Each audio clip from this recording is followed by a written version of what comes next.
आप सुन रहे हैं प्रोग्राम जज्बातों की कहानी नूर की जुबानी और आज मैं लेकर आई हूँ सियादत हसन मंटो की कहानी टोबा टेक सिंह। बंटवारे के 2-3 साल बाद पाकिस्तान और हिंदुस्तान की हुकूमतों को ख्याल आया कि कैदियों की तरह पागलों का भी तबादला होना चाहिए।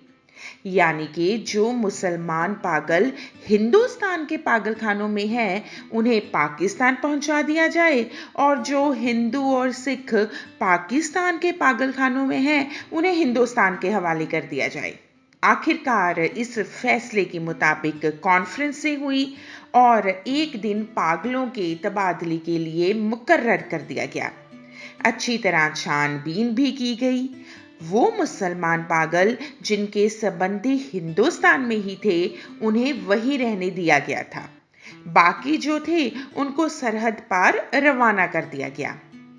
यहाँ पाकिस्तान में चूंकि करीब करीब तमाम हिंदू सिख जा चुके थे, इसीलिए किसी को भी रखने का सवाल ही पैदा नहीं हुआ। जितने भी हिंदू सिख पागल थे सबके सब पुलिस की हिफाजत में सरहद पर पहुंचा दिए गए। लाहौर के पागल खानों में जब इस तबादले की खबर पहुंची तो वहां पर दिलचस्प बातें होने लगी। एक मुसलमान पागल को दूसरा पूछता है, मौलवी साहब ये पाकिस्तान क्या होता है? और वह बड़े फिक्र के बाद जवाब देता है, हिंदुस्तान में एक ऐसी जगह है जहां उस्तरे बनते हैं। इसी तरह से एक और सिख पागल ने दूसरे सिख पागल से पूछा, सरदार जी हमें हिंदुस्तान क्यों भेजा जा रहा है? हमें तो वहां की बोली नहीं आती। तो दूसरा मुस्कुराया, मुझे तो हिंदुस्तान की बोली आती है। हिंदुस्तानी बड़े शैतानी अक्कड़ अक्कड़ फिरते हैं। एक मुसलमान पागल ने नहाते नहाते पाकिस्तान जिंदाबाद का नारा इतनी जोर से बुलंद किया कि फर्श पर गिर गया और बेहोश हो गया। कुछ पागल पागल खाने में ऐसे भी थे जो सचमुच में पागल नहीं थे। उनमें से ज्यादातर कातिल थे जिनके रिश्तेदारों ने अफसरों को खिला पिलाकर पागल खाने भिजवा दिया था ताकि वह फांसी के फंदे से बच जाएं। वे ये तो जानते थे कि हिंदुस्तान और पाकिस्तान तकसीम हुआ है, यानी कि बंटवारा हुआ है, लेकिन सही सही खबर उन्हें भी नहीं पता थी। अखबारों से कुछ पता नहीं चलता था और पहरेदार सिपाही अनपढ़ थे। उनकी बातचीत से कोई भी नतीजा सामने नहीं आता। उनको सिर्फ इतना मालूम था कि एक आदमी मोहम्मद अली जिन्ना है जिसको कायदे आजम कहते हैं। उसने मुसलमानों के लिए एक अलग मुल्क बनवाया है जिसका नाम पाकिस्तान है। पर ये पाकिस्तान है कहां? कहां पर है ये कोई भी नहीं जानता था। यही वजह है कि पागल खाने में वो सभी पागल जिनका दिमाग पूरी तरह से ठीक नहीं हुआ था वो इसी चीज में पकड़े हुए थे, गिरफ्तार में थे कि वो पाकिस्तान में है या हिंदुस्तान में। अगर हिंदुस्तान में है तो पाकिस्तान फिर कहां है? अगर वो पाकिस्तान में है तो ये कैसे हो सकता है कि वो कुछ अरसा पहले यहां रहते हुए भी हिंदुस्तान में थे?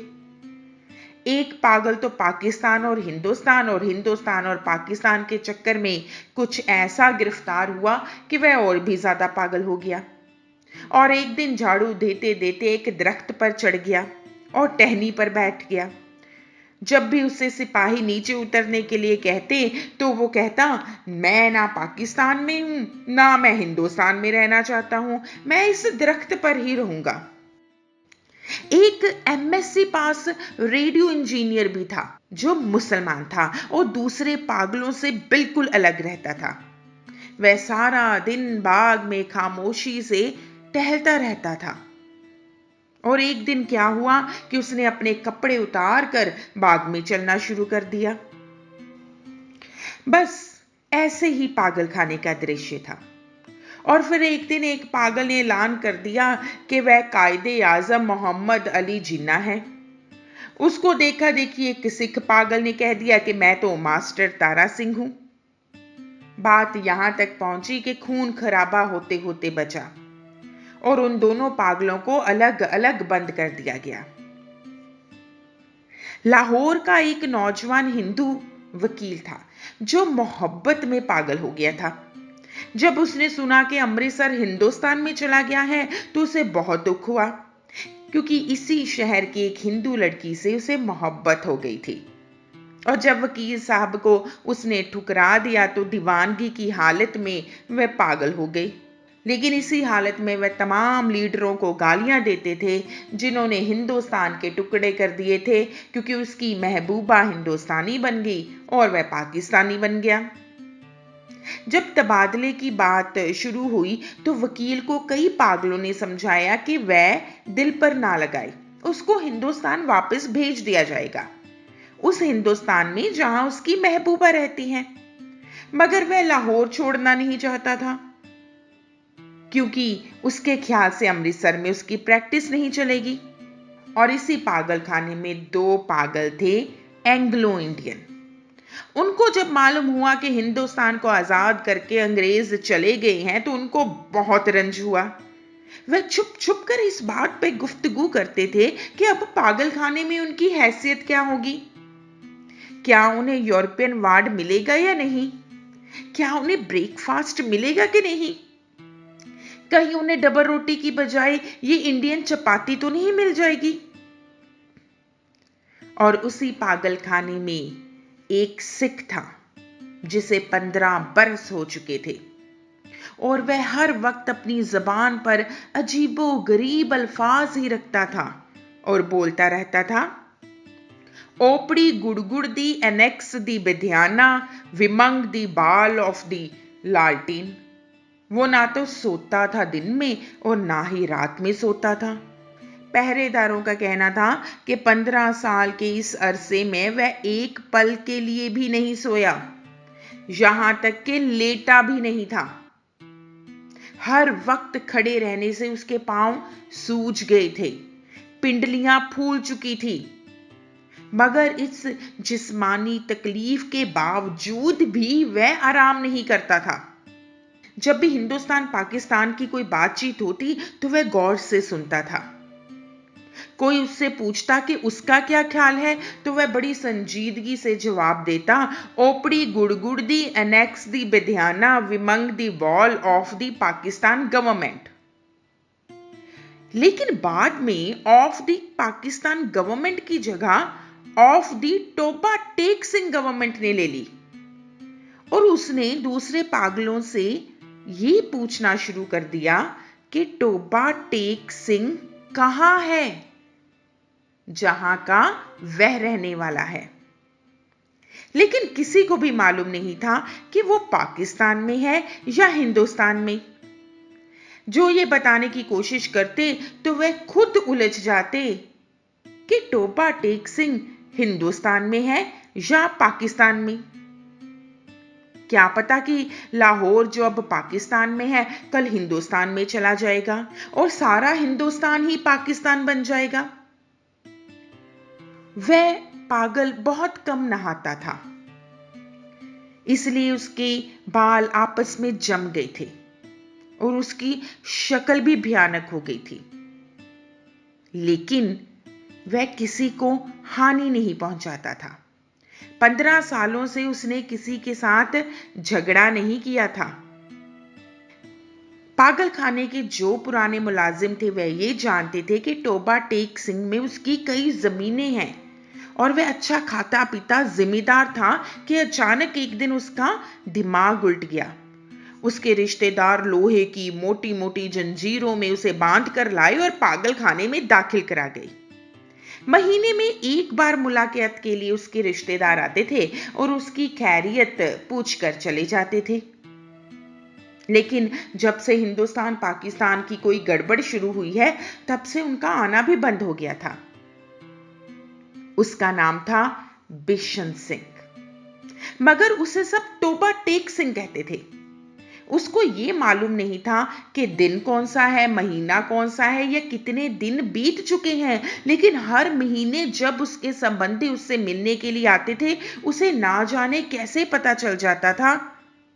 वह उस दिन उठकर अच्छी तरह से नहाता, बदन पर साबुन घिसता, सिर में तेल लगाकर कंघी करता और अपने कपड़े जो उसने कभी इस्तेमाल नहीं किए होते थे उनको निकलवाता और सज धज कर बैठ जाता। वो उससे कभी कुछ पूछते तो वह हमेशा खामोश रहता या कभी कभार बोलता, ओपड़ी गुड़गुड़ दी, एनेक्स दे वध्याना विमंग दी वॉल ऑफ द लालटेन।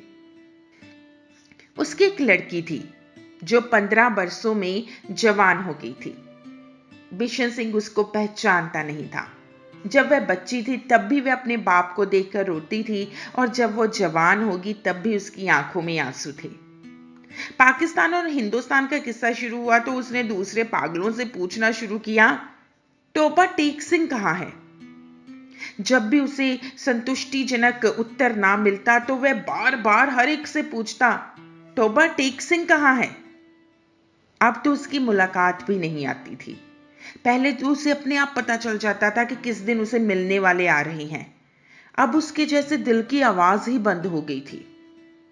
उसकी बड़ी ख्वाहिश थी कि लोग आए जो उससे हमदर्दी का इजहार करते थे, उसके लिए फल, मिठाइयाँ, कपड़े लाते थे। वो उनसे अगर पूछता था कि टोबा टेक सिंह कहाँ है तो यकीनन वो उसे बता देते कि टोबा टेक सिंह पाकिस्तान में है या हिंदुस्तान में, क्योंकि उसका ख्याल था कि उससे मिलने के लिए उसके रिश्तेदार टोबा टेक सिंह से ही आते हैं जहां उसकी जमीनें हैं। पागल खाने में एक पागल ऐसा भी था जो खुद को खुदा कहता था। तो एक दिन बिशन सिंह ने पूछा कि टोपा टेक सिंह पाकिस्तान में है या हिंदुस्तान में? तो आदत के अनुसार उस खुदा ने कहा, वो ना तो पाकिस्तान में है ना ही हिंदुस्तान में, इसलिए कि उसने अभी तक हुक्म नहीं सुनाया है और जब तक खुदा का हुक्म नहीं होगा तो ये फैसला नहीं होगा कि टोबा टेक सिंह पाकिस्तान में है या हिंदुस्तान में। बिशन सिंह ने कई बार खुदा से मिन्नतें की कि वह हुक्म दे दे ताकि ये झंझट ही खत्म हो जाए, लेकिन हमेशा ही उसे कभी पता ना चलता कि टोबा टेक सिंह आखिर वो जगह हिंदुस्तान में है या पाकिस्तान में। तबादले से कुछ दिन पहले टोबा टेक सिंह का एक मुसलमान दोस्त मुलाकात के लिए आया। पहले वह कभी भी नहीं पागल खाने में आया था। जब बिशन सिंह ने उसे देखा तो एक तरफ हट गया और वापस जाने लगा, मगर सिपाहियों ने उसे रोक दिया और कहा, यह तुमसे मिलने आया है, तुम्हारा दोस्त है ये फजलदीन। बिशन सिंह ने फजलदीन को देखा और बड़बड़ाने लग गया। फजलदीन ने आगे बढ़कर उसके कंधे पर हाथ रखा